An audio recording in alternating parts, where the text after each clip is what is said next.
हम लोग देखेंगे एक इंपॉर्टेंट एनसीईआरटी में लाइन है, कहती है कि 2011 के जनगणना के अकॉर्डिंग जो ह्यूमन पॉपुलेशन का ग्रोथ रेट है वो कितना है, लेस देन 2%।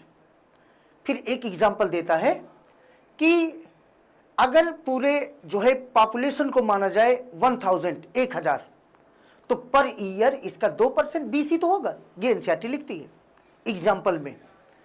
फिर बच्चों ये कहता है आगे एनसीईआरटी कि अगर 2% से ग्रोथ रेट बढ़ेगा तब भी ह्यूमन का जो पॉपुलेशन का ग्रोथ रेट है वो भयानक आगे बढ़ेगा, भयानक तेजी से बढ़ेगा।